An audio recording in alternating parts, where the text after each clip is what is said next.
बंद करने के बाद वापस इनको भी फोल्ड कर लेंगे ताकि कोई भी जगह खुली ना रहे। इसको बंद कर लेंगे सही अच्छे तरीके से ताकि फिलिंग इसमें बंद हो जाए और कोई भी जगह खुली हुई ना रहे। इसी तरह हम अपने तमाम पेड़ों को तैयार कर लेंगे। फिलिंग डाल के आपने इसी तरह इनको तैयार कर लेना है। अब एक और मैं आपके सामने बना के दिखाती हूँ कि आपने इसको बंद कैसे करना है। इसकी आप प्रैक्टिस करते जाएंगे तो आप इसको आसानी से बंद कर लेंगे। हाथ पे इसको, हथेली पे इसको हल्का सा फैला के इसके दरमियान में फिलिंग रखी।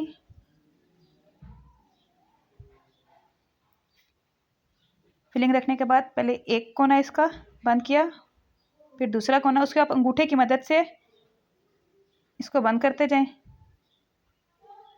बंद करके आप ऊपर अंगूठा रख लें ताकि ये खुले नहीं।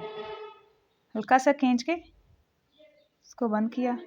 जो 4 कोने बन गए इसको भी हल्का सा दबा के बंद किया और वापस इसको भी फोल्ड कर दिया।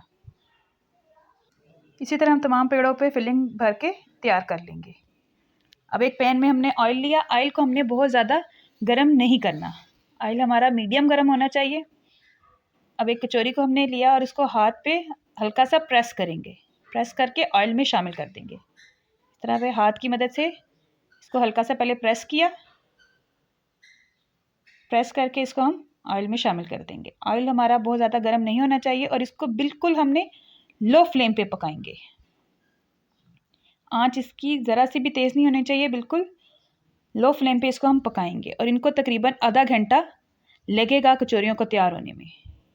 ये बहुत लो फ्लेम पे तैयार होती हैं। ये देखिए कचौरियाँ हमारी ऊपर आ चुकी हैं, इसका मतलब है ये परफेक्ट तैयार हुई हैं। कि साइड को टर्न कर लेंगे।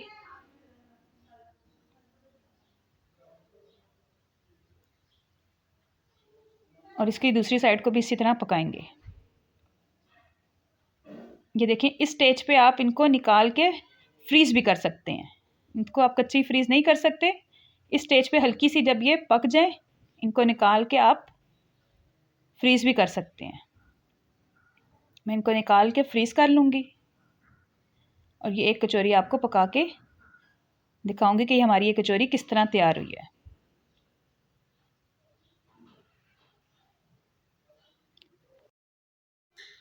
कचौरी को हमने गोल्डन ब्राउन होने तक पकाएंगे ताकि इसका कलर दोनों तरफ से गोल्डन ब्राउन हो जाए। माशाल्लाह से कचौरी का कलर देख सकते हैं आप, इतना ज़बरदस्त आया है। कचौरी हमारी तैयार हो चुकी है, दोनों तरफ से इसका कलर गोल्डन ब्राउन सा आ चुका है। माशाल्लाह से ज़बरदस्त सी कचौरी हमारी तैयार है। इसको हम निकाल लेंगे ऑयल से। ये देखें कितना ज़बरदस्त सी क्रिस्पी हमारी कचौरी तैयार हो चुकी है। आज की रेसिपी यकीनन आप लोगों को ज़रूर पसंद आई होगी। प्लीज़ हमें कमेंट में बताइएगा कि आज की रेसिपी हमें आ रही है आपको कैसी लगी।